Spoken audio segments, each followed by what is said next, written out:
Muito que bem, senhoras e senhores, eu sou Felipe Noronha, este é o Eu Vim de Santos, Santos que tem um novo técnico, Odair Hellmann, foi anunciado de forma bem discreta, gostei inclusive da forma discreta com que o Santos anunciou, no fim da tarde desta quarta, começo de noite, enfim, por aí. Odair Hellmann é o novo técnico do Santos e sim, eu acho que é uma opção bem decente. Inclusive, assim que o Santos anunciou, Gabriel Amaral, dono do maior canal sobre o Fluminense na internet, o Raiz Tricolor, me mandou uma mensagem, abre aspas, Odair nos dará irritação em pontos, fecha aspas. Foi como ele abriu o vídeo dele lá, enfim, os comentários dele, quando o Odair chegou ao Fluminense. Ele cravou. O Odair, segundo ele mesmo, deu muitos pontos, tanto que eles foram para a Libertadores com o Odair, ganharam do Flamengo, enfim, daqui a pouco eu volto nisso, mas também se irritaram por alguns pontos. Acho que ele estava certo e acho que a gente vai se sentir igual. Ele tem certas convicções que vão nos irritar, mas acho muito difícil que ele repita o que técnicos recentes fizeram no Santos. Brigar contra o rebaixamento, nos desesperar a ponto de ter de mendigar 45 pontos, ou seja lá quantos pontos precise para escapar do rebaixamento. Acho que é uma escolha nada ousada, mas nada errada. Segura, ainda mais para mim, que sou um cara que sempre defende técnicos gringos, acho que, já que não vai ser um gringo, foi uma escolha bem tranquila, bem normal. Então, estou aqui para falar palavras, se não tão doces, nada azedas, nem irritadas, nem desgostosas. Acho que é uma escolha saudável, digamos assim, dentro da realidade do Santos Futebol Clube. Inclusive, eu falei sobre a questão do anúncio, né? E o Santos simplesmente jogou um vídeo em que Rueda e Falcão, novo coordenador que começou a trabalhar nessa quarta, entre aspas, porque aparentemente já vinha trabalhando há alguns dias, ótimo, afinal de contas, se surgiu um técnico do nada, não é que ligou 10 da manhã, às 4 da tarde estava pronto. A negociação já estava sendo feita há alguns dias. Ótimo, cobrei isso no vídeo sobre o Falcão, e aparentemente estava funcionando. E apareceu, simplesmente, essa dupla falando que o Odair era o novo técnico. Sem grande festa, sem deixar vazar, sem muitos boatos sobre o Hellmann, né? Houve boatos sobre o Barbieri, boatos não, notícias sobre o Barbieri, enfim. E não dá tempo de ser xingado, não dá tempo de rede social ficar reclamando, não dá tempo da toxicidade das redes sociais afetarem as escolhas do Santos. Claro, não estou falando que o torcedor está errado em reclamar de nomes como, sei lá, o Lisca anteriormente, o Gesualdo anteriormente. Não, tem que reclamar. Mas se o Santos contratou o Falcão para que ele seja o cara da convicção, e a convicção do Falcão é o Odair Hellmann, que não é um Lisca, que não é um Gesualdo, que não é uma porcaria, ele não é uma porcaria, é um técnico bem decente, tá tudo bem. Vai lá, fecha, dá na mão, Falcão, você tá aqui para isso, fez isso, show. Eu gostei dessa atitude de não ficar dando chance, inclusive, para o torcedor se desesperar. Porque se vira novela, todo mundo se desespera. Inclusive este que vos fala, tenham certeza. Mas Noronha, ele não é gringo. Como é que você pode gostar?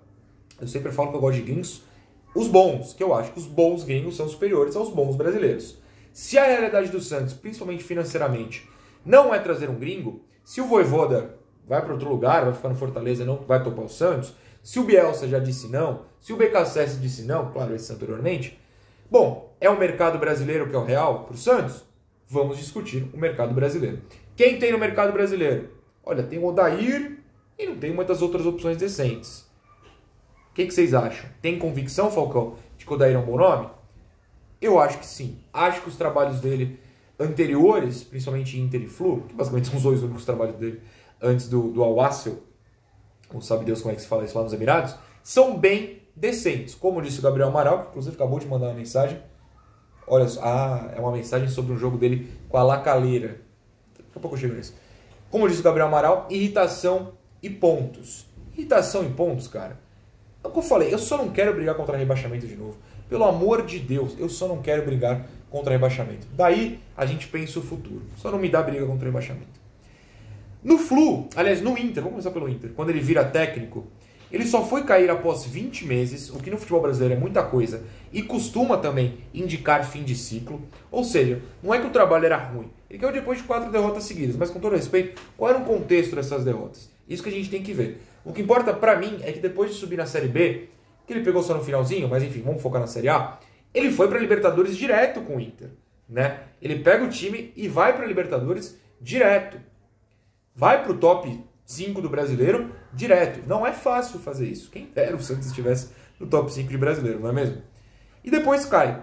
Só que ele vai pro Flu e também vai para um top 5 de brasileiro na Libertadores. E vai brigar de igual para igual com o Flamengo no Carioca, que é meio que o que importa quando você tem adversários como o Flamengo, Palmeiras, Galo, enfim, times muito ricos.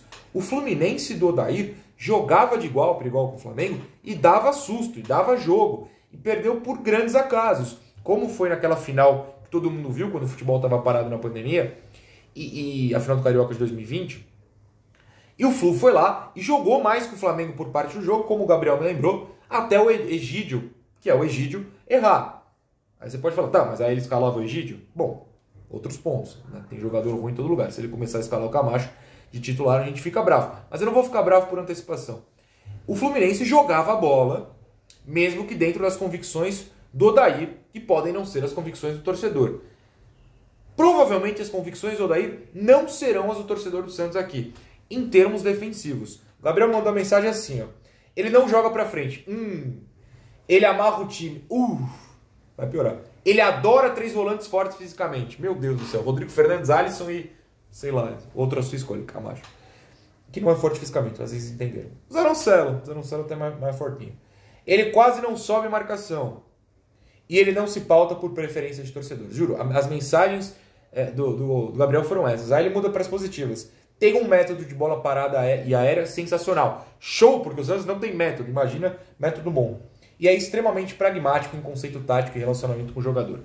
Bom, aí eu fui basicamente procurar, estudar o que o Odair fala por aí. Ele, no Future, que é um ótimo site de análise, deu uma entrevista em que falou os 4 pilares dele para treinar um time.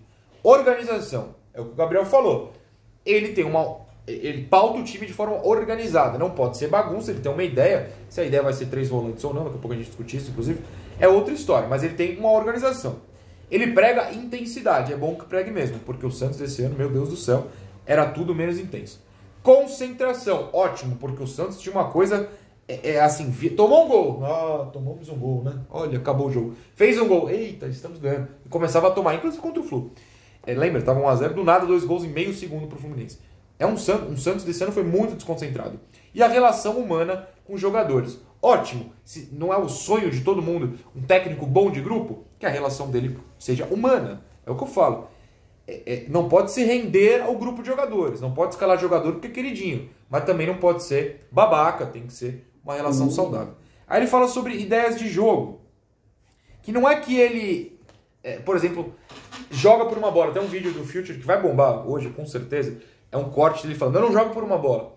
E ele fala, não é que eu não marco lá em cima, eu vou pressionar a bola, onde a bola está, eu tenho que pressionar setores do campo.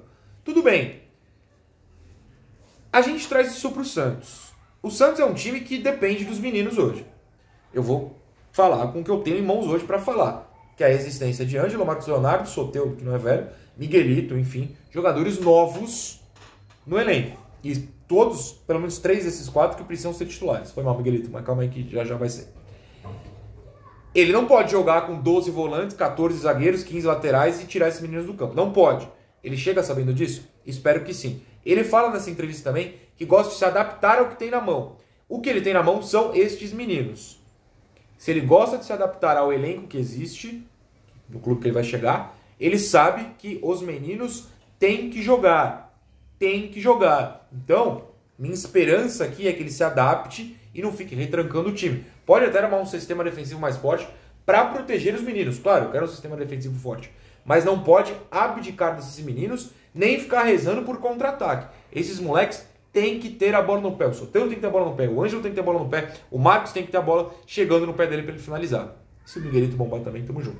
Esses meninos têm que ter a bola no pé. Se ele fala que gosta de se adaptar ao elenco que tem, o elenco, ele tem que olhar para os meninos desse elenco e não pro... Puxa, eu tenho William Maranhão, Jobson Camacho e mais 13 volantes à sua escolha, Balieiro e companhia. Vou me adaptar a isso. Não.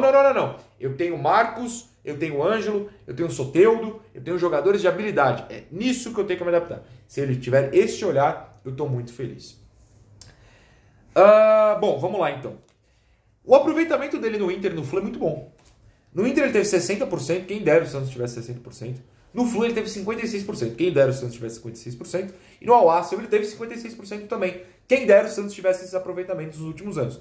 Não teve, tudo abaixo de 50%. Inclusive esse ano o Santos mais perdeu do que ganhou. Pense nisso. Bate muito com o que o Gabriel falou. Os resultados vêm. E eu, Felipe Noronha, agora é uma opinião pessoal. Não é análise, é opinião. Depois de 2 anos desesperadores, super topo ter um bom aproveitamento. O Santos precisa se reconstruir. Eu sempre falo, o primeiro passo para uma reconstrução não pode ser jogar dinheiro na mão de treinador ruim e dar um elenco qualquer. Tem que ter um treinador bom. Olha o que o Fortaleza fez só por ter um treinador bom. Foi para a Libertadores 2 anos seguidos. Inclusive, olha só, ganhando Santos na vida.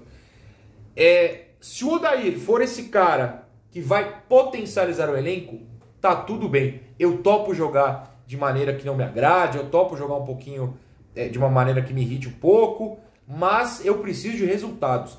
Eu preciso de resultados porque o Santos não me dá resultados há 2 anos. O Santos basicamente luta contra rebaixamento há 2 anos. Se ele dá resultados, por mim, tudo bem. E ele deu no Flu.